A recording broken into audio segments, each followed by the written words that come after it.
Atos capítulo 13, verso 1. Havia na igreja de Antioquia profetas e mestres: Barnabé, Simeão, por sobrenome Níger, Lúcio de Cirene, Manaém, colasso de Herodes, o tetrarca, e Saulo. E servindo eles ao Senhor e jejuando, disse o Espírito Santo: Separai-me agora Barnabé e Saulo para a obra que os tenho chamado. Então, jejuando e orando, impondo sobre ele as mãos, os despediram. Enviados, pois, pelo Espírito Santo, desceram a Seleucia e dali navegaram para Chipre. Chegados a Salamina, anunciaram a palavra de Deus nas sinagogas judaicas. Tinham também João como auxiliar. Havendo atravessado toda a ilha até Pafos, encontraram certo judeu, mágico, falso profeta, de nome Bar-Jesus, o qual estava com o procônsul Sérgio Paulo, que era homem inteligente.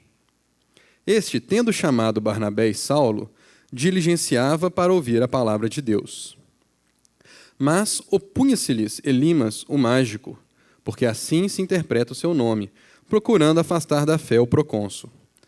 Todavia Saulo, também chamado Paulo, cheio do Espírito Santo, fixando nele os olhos, disse: Ó filho do diabo, cheio de todo engano e de toda malícia, inimigo de toda a justiça, não cessarás de perverter os retos caminhos do Senhor? Pois agora, eis aí está sobre ti a mão do Senhor, e ficarás cego, não vendo o sol por algum tempo. No mesmo instante, caiu sobre ele névoa e escuridade, e andando à roda, procurava quem o guiasse pela mão.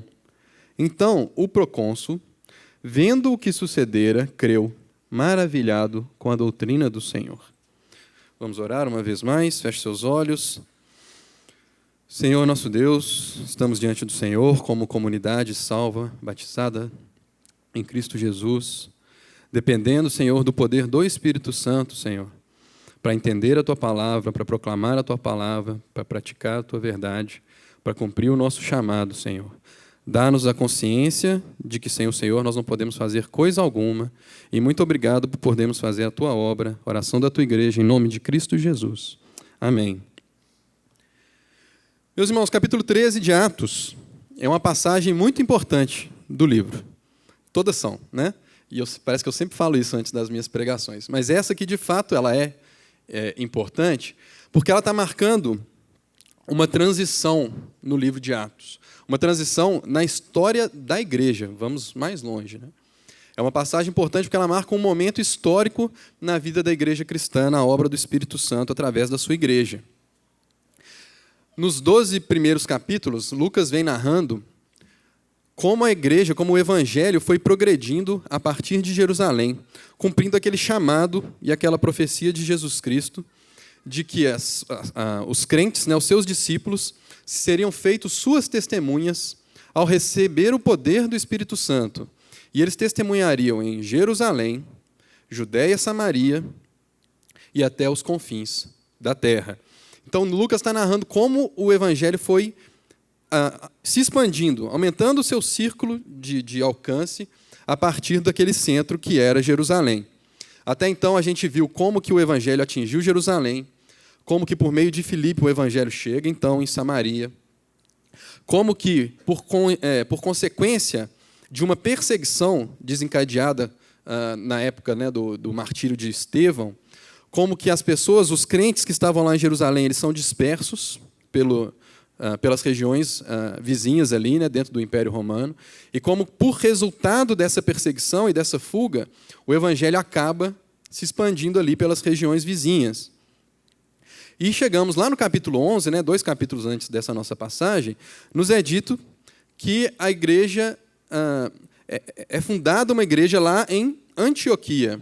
Como resultado dessa perseguição, então, os crentes vão fugindo da perseguição, vão se espalhando pelo Império Romano, vão pregando o evangelho, e aí um grupinho lá, né, de gaiato resolve falar do evangelho para alguns gregos, né? Até então, o evangelho estava sendo pregado somente aos judeus. E desse grupinho que resolve, então, pregar para alguns gregos, né, para alguns helenistas, essas pessoas se convertem, Jerusalém manda Barnabé, né, para Antioquia, para ver ali o que estava acontecendo, para fortalecer os irmãos. E ali começa a se estabelecer uma igreja. Então, os irmãos depois... recomendo, quem não ouviu essa passagem sobre o sermão sobre o capítulo 11 de Atos, tem disponível, né, no canal da igreja, escuta lá, que é muito importante para você lembrar da história. Mas até então, meus irmãos, dá para dizer que a expansão do evangelho entre os gentios, ou nessas outras regiões, ela tinha sido quase um efeito colateral. Tá? Um bom efeito colateral, mas um efeito colateral dessa fuga, como resultado da perseguição. Mas aqui no capítulo 13 de Atos, a gente chega num ponto onde a igreja, pela primeira vez, intencionalmente, vai enviar missionários para cumprir esse chamado de Jesus, de ser suas testemunhas até os confins da terra. Então, quando você chega diante dessa passagem, você vê que Lucas está tendo muito cuidado em narrar como foi que esse momento da igreja aconteceu. É um momento solene, e Lucas dá solenidade a esse momento, nesse relato. E você vai perceber também que, olhando para a narrativa do livro de Atos, algumas coisas mudam na narrativa. Então, o foco, por exemplo, físico ali, o centro da narrativa, ele se desloca de Jerusalém justamente para a igreja de Antioquia. Vai ser a partir da igreja de Antioquia, né, Antioquia da Síria, que vão partir os primeiros missionários cristãos enviados para testemunhar até os confins da terra. Você vai perceber também que, a partir do capítulo 13, existe um aparente foco, uma aparente mudança de foco em relação a quem é o personagem principal da história. Eu explico esse aparente daqui a pouquinho. Mas você vê que nos 12 primeiros capítulos de Atos, o foco está nas ações, né, muito seguindo de perto o que o Espírito faz através do apóstolo Pedro. Né? Então, você vê Pedro inaugurando ali a igreja, se a gente pode dizer assim, né, na pregação do dia de Pentecostes. Você tem Pedro fazendo, por meio de Pedro, sendo feita a cura de um coxo de nascença. No capítulo 12, você tem Pedro sendo milagrosamente liberto da prisão. E agora, a partir do capítulo 13, você vai ver que o foco narrativo está muito mais em cima do apóstolo Paulo, o que está em concordância com o que o próprio Paulo declara depois nas suas epístolas a respeito do seu chamado como apóstolo para os gentios. Então, se agora o foco da narrativa está em como a igreja, como o evangelho se expandiu para chegar aos gentios, faz sentido, então, que o foco narrativo esteja agora em cima de um novo ator, que é o apóstolo Paulo. Mas, como eu disse, isso é uma aparente mudança de ator principal, porque parece que Lucas quer deixar bem claro, e ele toma muito cuidado aqui, especialmente na passagem que a gente vai olhar hoje, em dizer que o personagem principal, na verdade, ele não mudou. Continua sendo o Espírito Santo, e como o Espírito Santo é o ator principal que move a igreja a cumprir o chamado de Jesus. Então, nós vamos ler a passagem, mas se você olha com cuidado, você vê quantas vezes Lucas menciona, direta ou indiretamente, a ação do Espírito Santo nesses poucos versos, nesses 12 versos que a gente vai examinar nessa manhã. Então, essa passagem, irmãos, ele marca essa inflexão. Em termos narrativos, você tem um deslocamento aí do foco para Paulo e para Antioquia, e na história da igreja você tem um momento muito importante, onde a igreja entende que ela precisa intencionalmente enviar pessoas para cumprir o chamado de Deus, de ser suas testemunhas até os confins da terra. Bom, a passagem começa, então, no verso 1 aí do capítulo 13, nos contando que havia uma igreja em Antioquia. Isso em si já é bastante significativo. Igreja, né, até antes do capítulo 11, quando falava igreja, basicamente era subentendida a igreja de Jerusalém. Agora nós temos uma igreja em Antioquia. E nessa igreja nós temos profetas e mestres. E Lucas vai nos dar o nome desses profetas e mestres que estão na igreja de Antioquia. O que são profetas e mestres? São dons do Espírito Santo. São capacitações, dádivas que o Espírito dá à igreja para que a igreja funcione, para que a igreja seja igreja. No capítulo 11, quando a gente encontra a igreja de Antioquia nascendo, nos é dito que profetas de Jerusalém têm que descer para Antioquia. Agora a gente está num ponto da igreja em que na igreja de Antioquia há profetas e mestres. E isso é muito significativo, meus irmãos, porque o fato de haver ali profetas e mestres é um sinal de que o Espírito está dando dons àquela igreja, e isso vai habilitar essa igreja a entender, escutar e entender o que o Espírito Santo está dizendo e como o Espírito Santo está direcionando os rumos dessa igreja. Então, entre esses 5, nós não vamos falar deles detidamente por causa do nosso tempo, mas entre esses 5 líderes, profetas e mestres, estão Barnabé e Saulo, tá? Que são as pessoas que já tinham aparecido associadas à igreja de Antioquia no capítulo 11. E nos é dito, então, no versículo 2, que essa igreja servia ao Senhor e jejuava quando o Espírito Santo fala com a igreja. Esse servindo ao Senhor e jejuar, meus irmãos, também já é significativo em si. Essa expressão servindo a Deus pode ser entendido como adorando a Deus. Ela, até então, nas Escrituras, ela fazia referência ao serviço de adoração no templo de Jerusalém. E agora essa expressão é utilizada para descrever o que a igreja faz. Então, o que as reuniões da igreja em cultos, né, a Deus, em oração, são descritas a partir de agora como serviço e como adoração. E essa igreja estava adorando e jejuando. E isso é muito significativo também, meus irmãos. O fato da igreja jejuar é importante para a gente entender o que acontece aqui. Porque o jejum, que é, né, a abstinência de alimentos ou de distrações, com o fim de buscar a vontade de Deus, então ele sempre aparece aqui associado ou à oração ou à adoração, embora ele fosse comum no âmbito individual, ele não era uma prática coletiva da igreja, ou seja, não é que toda vez que a igreja se reunia com jejuns. O que sugere para nós, meus irmãos, que a igreja estava jejuando de forma especial, orando para discernir a vontade de Deus. A igreja estava jejuando, considerando tão importante escutar de Deus e saber a vontade de Deus para a sua vida, que ela então jejuava coletivamente. Então veja que o Espírito Santo falou com aquela igreja, mas existiam condições ali para que o Espírito falasse e que ele fosse ouvido. Inicialmente nos é dito que haviam ali profetas e mestres, ou seja, pessoas que tinham dons e capacitações do Espírito Santo para discernir a vontade de Deus expressa nas Escrituras, em revelações especiais, né, carismáticas, no caso dos profetas. Mas havia também, meus irmãos, uma igreja que jejuava e orava, buscando a vontade de Deus. Isso é muito significativo, meus irmãos, porque nós estamos falando de uma igreja que tinha no seu quadro ninguém menos do que o próprio apóstolo Paulo. Gente, se tem uma igreja que poderia relaxar, né, que poderia pensar que poderia relaxar em relação a buscar a vontade de Deus, seria essa igreja. Porque ela tem nos seus quadros o próprio apóstolo Paulo, gente. O cara que escreveu metade desse livro preto aqui. Né, metade do Novo Testamento. Metade do Novo Testamento, o escritor estava lá entre eles. Gente, se tinha uma igreja que poderia relaxar nessa busca, era a igreja de Antioquia. Mas você encontra a igreja jejuando e orando para buscar a vontade de Deus. Eu já queria fazer um comentário, uma parte, já nesse ponto. Meus irmãos, como é importante e significativo que essa igreja tenha feito isso. De certa forma, como nós vamos ver, hoje eu e você estamos aqui, né, gentios de além-mar, estamos aqui porque a igreja de Antioquia considerou importante orar para buscar a vontade de Deus. Eles não terceirizaram essa função para a sua liderança.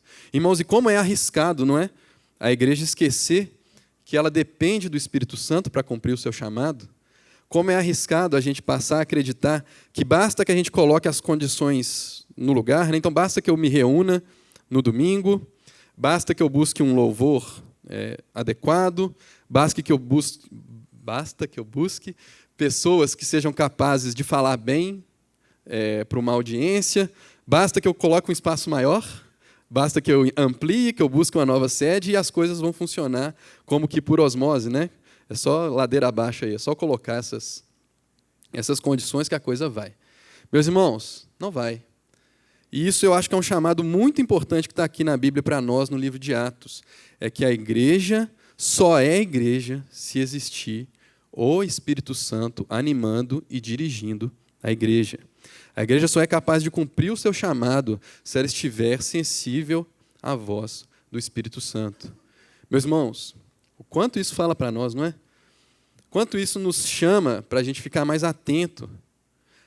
Ah, não, eu vou deixar que lá na igreja tem gente que está cuidando disso. De novo, meus irmãos, se tinha uma igreja que podia falar isso, era a igreja de Antioquia. Mas não, meus irmãos, a igreja como um todo sabia que ela não poderia deixar de orar e jejuar para buscar a vontade do Espírito Santo. E eu não estou falando aqui, gente, de buscar a última novidade, né, de buscar o mover, de buscar a onda, sei lá o que é. Meus irmãos, é obviamente que o Senhor já revelou a sua vontade nas Escrituras. Mas, ao mesmo tempo, gente, Barnabé e Paulo e os outros líderes aqui sabiam muito bem das Escrituras. E isso não os eximiu da responsabilidade de buscar a vontade do Senhor, especificamente para a sua igreja. Então, é nesse cenário em que o Espírito levanta profetas e mestres, mas também no cenário em que nós temos uma igreja que jejua e ora, que o Espírito Santo fala. E é muito interessante a expressão que Lucas coloca aqui, porque ele fala literalmente isso, é como se fosse uma citação. Disse o Espírito Santo: separai-me agora Barnabé e Saulo para a obra que os tenho chamado.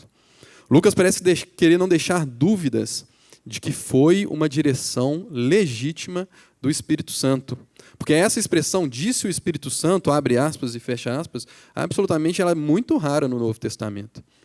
Se não me engano, né, uma pesquisa pequena que eu fiz, ela só acontece uma outra vez no Novo Testamento, que é quando Filipe é levado para pregar para aquele eunuco etíope.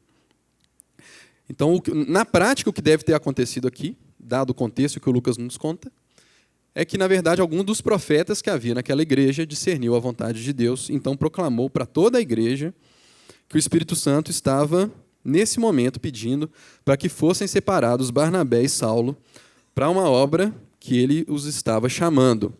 É subentendido aqui, é possível subentender que possivelmente Saulo e Barnabé já tivessem sentido esse chamado, já tivessem ouvido esse chamado, e esse é o momento, então, que esse chamado é declarado, é confirmado e declarado para toda a igreja. Isso em si é uma orientação interessante, né, do ponto de vista missional, aí, né, de que a liderança tem que estar atenta para as pessoas que têm esse chamado, o Espírito chama pessoas para fazer missões fora dos muros da igreja, fora dos limites da igreja.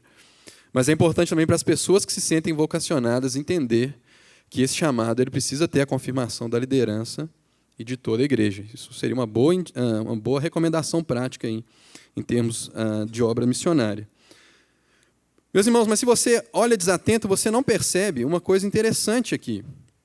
Dentre as pessoas que o Espírito Santo podia ter chamado para ser missionários daquela igreja, ele escolhe justamente os líderes mais destacados e proeminentes da igreja de Antioquia para fazerem missões. Se eu te contasse isso, eu falo assim, olha, quando o Espírito escolheu, vamos dizer que tem duas tarefas aqui. Tem a tarefa de ensino aqui, de nutrir a igreja local, e tem a tarefa de missões. Se eu te contasse quem que ele escolheu para fazer missões, você diria que missões é uma tarefa pouco importante ou muito importante? Quando o Espírito vai escolher, gente, quem são os primeiros missionários daquela igreja, ele escolhe ninguém menos que Barnabé e Saulo. Eu só posso imaginar a cara da igreja de Antioquia quando recebe essa notícia, né? O pessoal coçando a cabeça. Não, Deus, manda o fulano ali, fulano fica tretando na internet o dia inteiro, só fica arrumando controvérsia, manda ele, não vai fazer falta nenhuma. Manda o ciclano ali, está sem ocupação mesmo, ele é muito bom.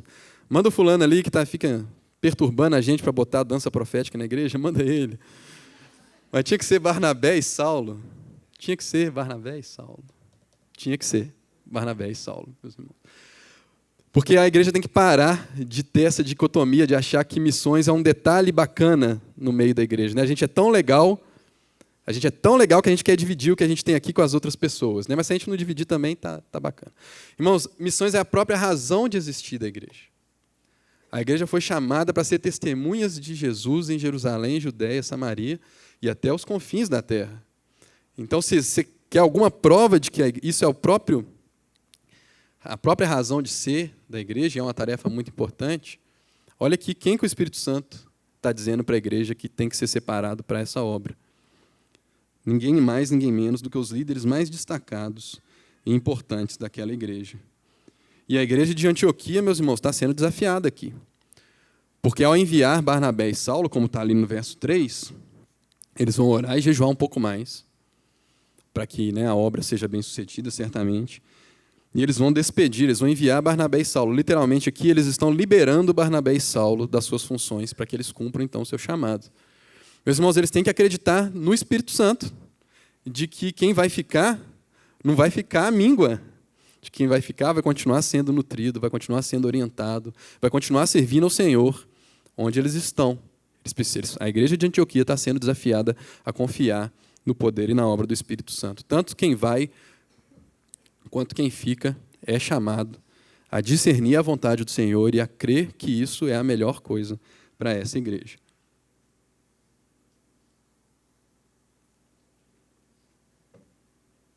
Então, no verso 3, termina nos contando que essa igreja ora, jejua, impõe a mão sobre aqueles caras, né, sobre Barnabé e Saulo, e os deixa aí. Mas no verso 4, nos é dito que, na verdade, quem envia é o Espírito Santo. Então veja esse cuidado que Lucas está tomando aí, em sempre manter as duas coisas juntas. A igreja caminha, mas ela caminha no poder do Espírito Santo. O Espírito Santo atua, mas ele atua através da igreja. Isso já foi dito aqui em outras pregações, né? Essa é a maneira de Deus trabalhar, de Jesus continuar a sua obra no mundo agora. É através de pessoas como eu e como você.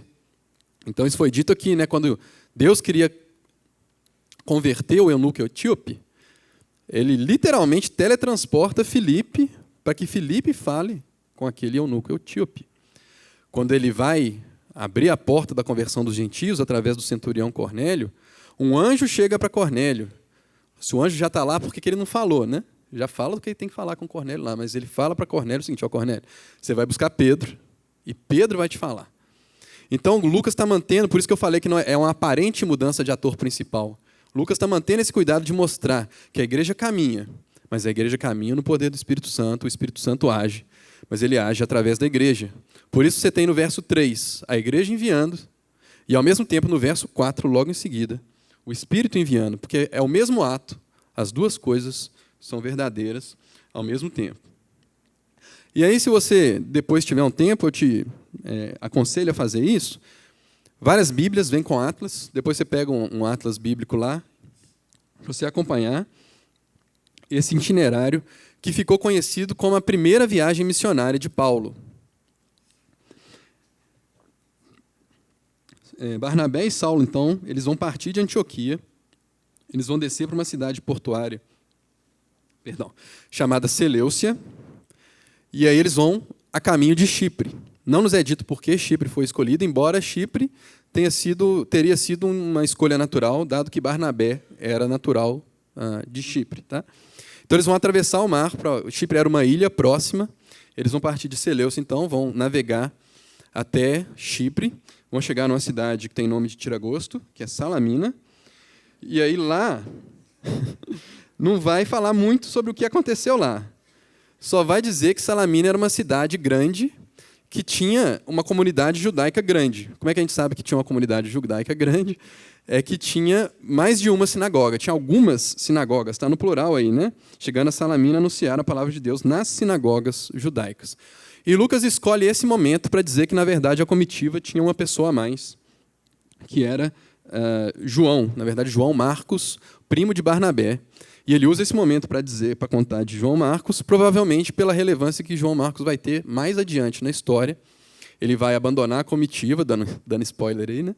Ele vai abandonar a comitiva e mais para frente ele vai ser, inclusive, motivo de briga entre Barnabé e Paulo. Então, Lucas escolhe esse momento para contar que João Marcos estava com eles. Não nos é dito sobre as consequências da pregação ali em Salamina, mas só nos conta que eles, então, chegam ali e eles atravessam a ilha. Depois você olha lá no seu Atos, eles atravessam a ilha inteira de leste para oeste. E chegam numa cidade chamada Pafos. Pafos, ainda em Chipre, é a capital daquela província, né? A ilha era uma província romana e Pafos era a capital. E na capital, eles vão conversar com ninguém mais, ninguém menos do que o governador da província, que era Sérgio Paulo, cujo título mais exato era o procônsul daquela província. Os procônsules, eram as pessoas que governavam as províncias romanas. Você tinha dois tipos de governo em províncias romanas. Você tinha províncias que eram diretamente governadas pelo imperador, por meio de procuradores romanos. Então, Pilatos seria um procurador romano. E você tinha províncias que o imperador romano, ele, vamos dizer assim, ele terceirizava ali o governo, ele delegava o governo para o Senado romano. Essas eram conhecidas como províncias senatoriais. Chipre era uma província senatorial, e toda província senatorial era governada por um procônsul. Então você tem um procônsul aqui chamado Sérgio Paulo, que nos é dito que era um homem inteligente, mas como ninguém é perfeito, esse homem inteligente admitia na sua corte um figura chamado Bar-Jesus, que era um poço de contradições, porque Bar-Jesus, ele era judeu, mágico e falso profeta. Que cartão de visitas, né? E botar isso no título do LinkedIn dele lá, ele não deve ganhar nenhuma oferta de emprego, né, coitado? Meus irmãos, isso é assim, não sei nem a palavra, assim, mas de uma contradição gigantesca. Assim, na mesma frase, você dizer que um cara era judeu, mágico e falso profeta ao mesmo tempo. Ele era judeu, a gente sabe que ele era judeu, né? Lucas registra, inclusive, o seu nome hebreu, seu nome era Bar-Jesus. Bar significa filho de, então provavelmente seu pai chamava Jesus ou Josué. Mas Lucas faz questão de registrar esse nome, a gente vai ver por quê daqui a pouquinho. Então ele era judeu, ele tinha um nome hebreu, mas a todo judeu, gente, é vetada pelas Escrituras, e qualquer judeu saberia disso, a prática da magia. E aqui magia, gente, não é truque de carta, ilusionismo, não é isso não, gente, é magia pesada mesmo, é bagulho pesado mesmo. É assim, ocultismo e sei lá, consulta aos mortos, enfim. E ele era um falso profeta. Certamente ele não se identificava assim, né? Eu sou um falso profeta. Ele achava, ele se vendia como portador da revelação divina. Mas Lucas já está fazendo juízo de valor aqui. Mas evidentemente, um homem que é judeu, se diz judeu, e não vê problema nenhum em praticar magia e ser identificado como um mago da corte, certamente não poderia ser um profeta. Contraste agora esse falso profeta com os profetas da igreja de Antioquia. E você vê que existe aí uma tensão. Existe uma oposição. Porque a igreja está indo no poder do Espírito Santo. Mas a igreja deve esperar receber oposição. E a oposição aqui se manifesta nesse tal de Bar-Jesus aí, que fazia parte da corte, do cortejo lá de Sérgio Paulo. E Sérgio Paulo, então, chama Barnabé e Saulo para ouvir a palavra deles, isso está no verso 7. Mas no verso 8, a gente fica sabendo, que Elimas, que era outro nome de Bar-Jesus, se opunha à pregação do evangelho por Barnabé e Saulo, certamente preocupado consigo mesmo, que se o procônsul acreditasse, se ele se convertesse, se ele cresce na mensagem de Barnabé e Saulo, certamente esse figura aqui ia perder a boquinha, Ele não ia ser mais mago da corte, ele ia ter que dar linha, ter que trabalhar, e isso ele provavelmente não queria. E é interessante, meus irmãos, como o cuidado que o Lucas vai tendo no registro dos nomes. Ele primeiro registra o nome do figura lá como Bar-Jesus, que era o nome hebreu, mas agora ele conta que esse cara tinha um outro nome também. Isso era muito comum, já foi falado aqui também, que as pessoas tivessem nomes, principalmente os judeus de nascimento, tivessem um nome que eles usassem entre os hebreus e um nome entre os gregos. Então, o nome grego desse mago era Elimas, o mágico, porque assim se interpreta o seu nome. A melhor forma de você entender isso é que Elimas é uma palavra que, de alguma forma, provavelmente transliterada ainda de uma outra língua, significaria ou daria a sugerir que ele é um mago. Não tem nada a ver com o nome hebreu dele. Então é dito que ele estava procurando afastar da fé o procônsul. E aí no verso 9 nós temos, todavia Saulo, também chamado Paulo, cheio do Espírito Santo, vai fixar os olhos nele e vai falar alguma coisa. Lucas escolhe esse momento para trocar o nome que ele vinha usando até então para identificar o apóstolo.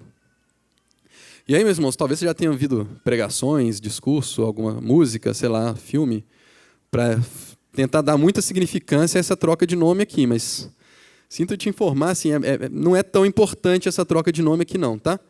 De fato, o nome Paulo significa pequeno. De fato, Paulo se identifica nas suas epístolas como o menor dos apóstolos.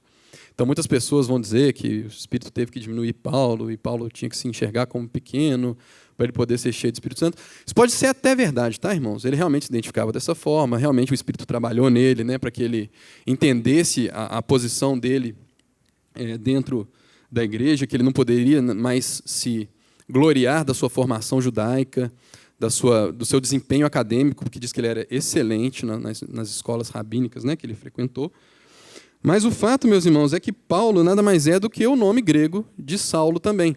Então, agora, a narrativa está caminhando para um contexto gentílico. Então, ele está contando para as pessoas o que Paulo fez no meio do Império Romano. Então, Lucas, provavelmente pensando na sua audiência, em quem está lendo isso aqui, ele quer garantir que as pessoas identifiquem de quem ele está falando. Então, Paulo, entre os gentios, usaria, e seria muito mais natural, que ele usaria o seu nome romano.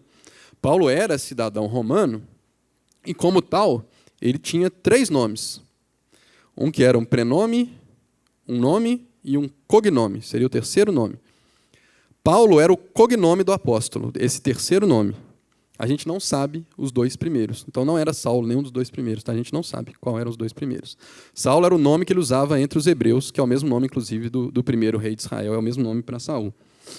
Então isso era normal, tá? entre o Império Romano. Não sei quem assistiu o Gladiador aí, né? Mas o personagem lá do Russell Crowe, né? Ele era o Máximos Décimos Meridius, né? Não sei quem lembra aí. Então eram 3 nomes, né? O próprio procônsul aqui, provavelmente, ele tinha mais um nome que Lucas não menciona, né? Os registros históricos colocam mais próximo esse cara aqui de ser um procônsul de Chipre, que era Quintus Sergius Paulus. O pessoal gostava de um plural também, né? Quintus Sergius Paulus, era um nome em latim. Latim era a língua oficial do Império. Então é por isso, tá, gente? Como a gente está chegando num contexto mais gentílico, faz sentido que agora o apóstolo seja chamado pelo seu cognome, o seu terceiro nome romano. Então, Paulo, cheio do Espírito Santo, vai olhar na cara do Elimas e vai falar. Pausa. Meus irmãos, alguém que está cheio do Espírito Santo te olha no olho. O que você espera que vai sair dali? A gente fica esperando, né, que vai ser alguma coisa muito fofinha, né? Não, Elimas, não precisa ficar com medo, não. Você perder sua boquinha, trabalhar não dói, preocupa não. Jesus te ama, os sonhos de Deus, as promessas de Deus para você, não sei o quê. Meus irmãos, não é o caso. Porque o que esse cara está fazendo, o que esse mago está fazendo, é se opor frontal e totalmente à mensagem do Evangelho. Ele está tentando desviar uma pessoa que está interessada em ouvir o Evangelho da fé.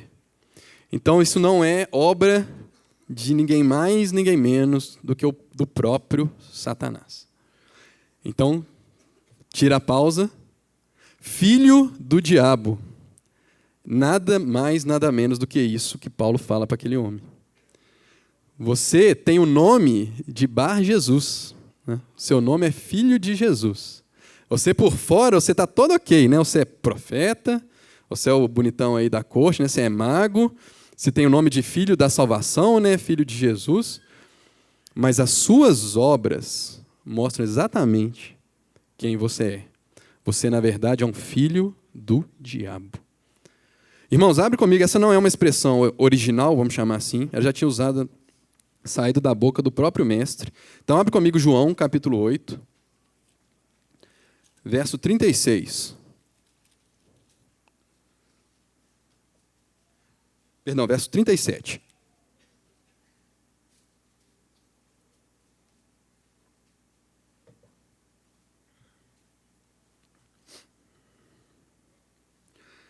Evangelho de João, capítulo 8, verso 37. Jesus está tendo um embate aqui com alguns líderes dentre os judeus.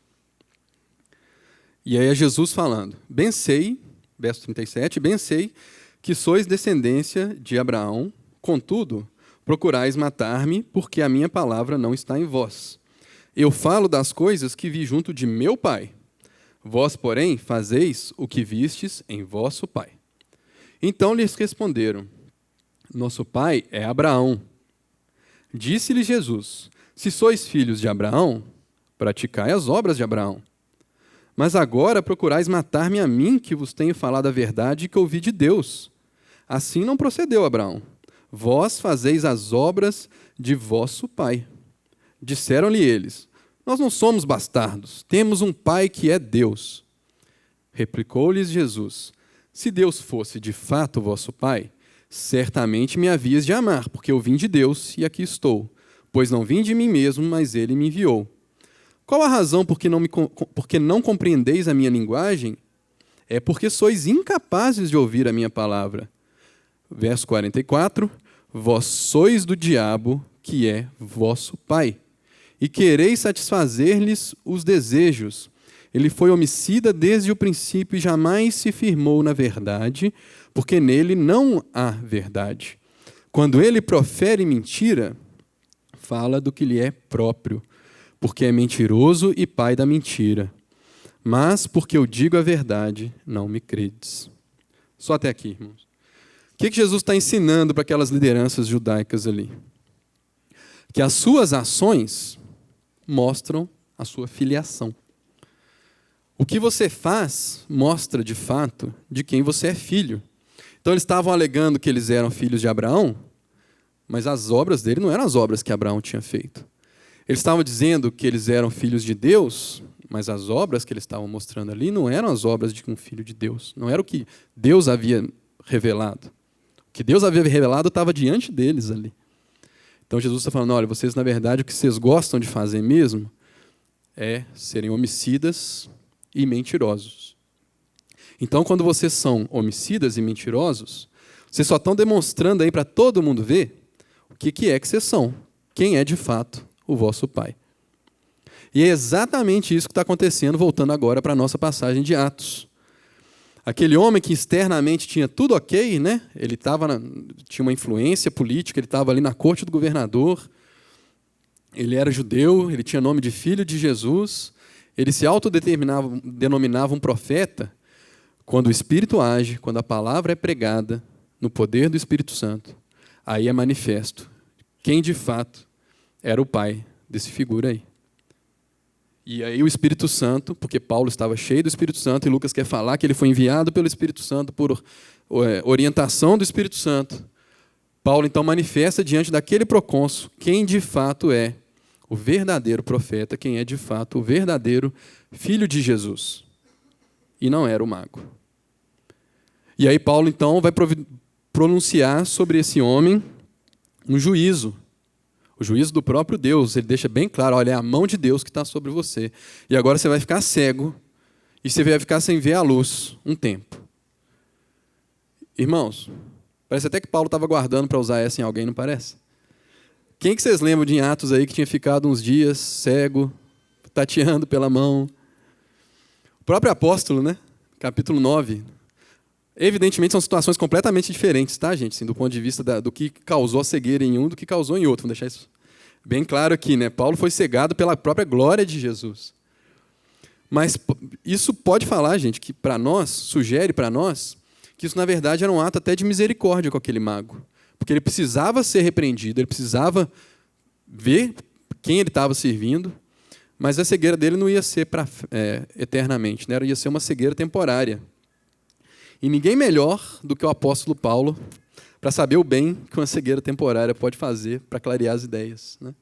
Então pode ser um ato de, ao mesmo tempo, de juízo, mas um juízo misericordioso em cima daquele mago ali. Não nos é dito, né, em lugar nenhum, nem em registro histórico, nem aqui na narrativa, se isso produziu de fato algum efeito naquele homem. Fato é que era muito sério o que ele estava fazendo. É muito sério você ser um filho do diabo, agir como um filho do diabo. Então o Espírito Santo não deixou que aquele homem continuasse se opondo à palavra de Deus. Porque havia uma conversão para ser feita aqui. O Espírito queria gerar um filho novo de Deus nesse momento. E estava experimentando oposição. E não é diferente para a obra da igreja, tá, irmãos? Nós estamos falando de um apóstolo, nós estamos falando de uma pessoa que está cheia do Espírito Santo, nós estamos falando de uma pessoa que foi enviada com todas as bênçãos de uma igreja que foi movida pelo Espírito Santo. E isso não é sinônimo de sucesso tranquilo.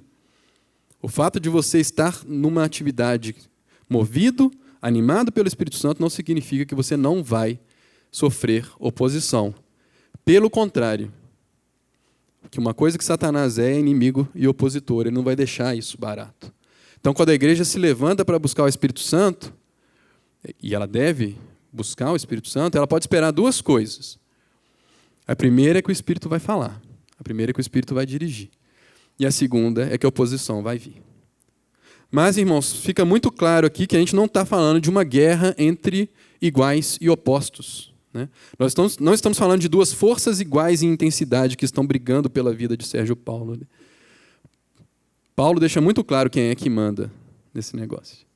Quando o Espírito quer agir, meus irmãos, não existe oposição que prevaleça, mas existe oposição que se manifesta, tá?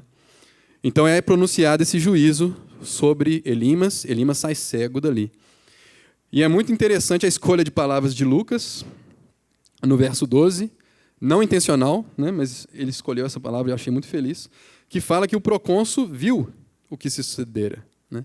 É muito interessante que é um contraste gigante, né? Uma pessoa acabou de ser cegada, acabou de perder a sua visão, e a mesma palavra, o mesmo Espírito, a um manifesta o que ele é e lhe tira a luz, e a outro regenera e faz brilhar a luz da salvação, porque o procônsul viu o que sucedera e ele creu. Maravilhado com o sinal? Não. Maravilhado com a doutrina. Porque um sinal, quando ele vem de Deus, um sinal do Espírito Santo, quando ele é feito no poder do Espírito Santo, ele confirma aquilo que é doutrina. Ele não traz novidade, ele não traz, né, uma pirotecnia. Ele é um sinal que confirma a verdade de Deus. E esses eram os sinais que acompanhavam os apóstolos, né? Então, esse milagre às avessas aí, né? Geralmente a gente vê os apóstolos curando os cegos, né? Agora o apóstolo está produzindo um cego aí. Esse milagre às avessas, ele confirma que, de fato, Paulo e Barnabé estavam agindo em nome do Espírito Santo e sob o seu poder. Por último, assim, incidentalmente, a gente começa a entender também por que Paulo passa a ter a primazia da narrativa, né? Lucas está registrando esse episódio também para mostrar que, a partir dali, Paulo vai tomar a dianteira do ministério por causa dos seus dons de evangelista, que são ressaltados no contexto que a igreja está entrando agora dessa pregação entre os gentios, meus irmãos. Então, o que a gente aprende dessa passagem, meus irmãos? Em primeiro lugar, já falamos, a importância da obra missionária para a vida da igreja. Ela não é um acessório, ela faz parte da vida da igreja. Ela é a própria razão de ser da igreja. Nós somos chamados a ser testemunhas onde estamos e para onde o Espírito nos enviar. Nós aprendemos que nós devemos valorizar a obra do Espírito Santo na igreja, devemos buscar a sua vontade como igreja, coletivamente, não somente individualmente para a nossa vida, mas para a nossa igreja. Ore, meu irmão, para Deus mostrar para a gente como igreja, para Deus usar as nossas lideranças, para Deus te usar. Creia, meu irmão, no poder do Espírito Santo para te capacitar, para funcionar como parte da igreja, como testemunha viva de Jesus no mundo. Creia, meu irmão, que isso não vai depender da sua capacidade. Você tem à sua disposição o poder do Espírito Santo. Essa é a obra dele, em última instância. Então, creia, meu irmão, no poder do Espírito Santo para te animar, para cumprir esse chamado. Não sejamos inocentes em relação à oposição do diabo. E que nós sejamos fiéis em seguir o chamado do nosso Senhor. Que nós sejamos fiéis, meus irmãos, em cumprir esse chamado. Que nós possamos ter fé de que somos capacitados a cumprir esse chamado. Ainda que a oposição se levante, maior é aquele que está em nós do que aquele que está no mundo. Amém, irmãos? Vamos orar, então? Senhor, nosso Deus, nós te agradecemos, Senhor, porque a igreja é obra tua, porque a missão é obra tua, a evangelização é obra tua. E muito obrigado porque o Senhor escolheu usar vasos imperfeitos como nós. Muito obrigado por esse privilégio, Deus, de antes, aqueles que eram teus inimigos, aqueles que não queriam nada com a tua vontade, são chamados, vocacionados, capacitados a serem úteis de alguma forma na caminhada cristã, serem úteis de alguma forma na expansão do teu evangelho, no testemunho daquele que nos chamou. Nos livra, Deus, de ter o pacote completo externamente, mas de agirmos como filhos do diabo, Senhor. Nos livra disso, Deus. Nós queremos que as nossas obras demonstrem que nós somos, na verdade, teus filhos, Deus. Confirma em cada um, Deus, a salvação, através do processo santificatório do Espírito Santo, santificador do Espírito Santo. Deus, e abençoa a Igreja Esperança, hora especial para a nossa igreja. Nós estamos num período muito importante, Deus, que precisamos muito buscar a Tua vontade nesse processo de mudança de sede e que vai nos habilitar a fazer tantas coisas novas e diferentes e tantas coisas melhores. Nós precisamos discernir a Tua vontade, Deus, em cada passo que formos dar nessa obra, nesse momento da igreja, Deus. Ó Deus, e nós te agradecemos porque nós podemos orar pedindo pela Tua vontade, conscientes, Deus, de que o Senhor falará conosco. Muito obrigado, Senhor, porque não depende da nossa força, não depende da nossa perícia, mas obrigado porque o Senhor enviou o Consolador, o Espírito Santo, e o poder vem dele, Senhor. E nós te agradecemos porque nós cremos que Ele é quem vai levar a nossa igreja, Ele que vai levar a Tua igreja em todo lugar, a cumprir o Teu chamado, a cumprir a Tua missão, até que o Senhor venha. Muito obrigado, essa oração da Tua comunidade, da comunidade batizada em Cristo Jesus, no nome dEle. Amém.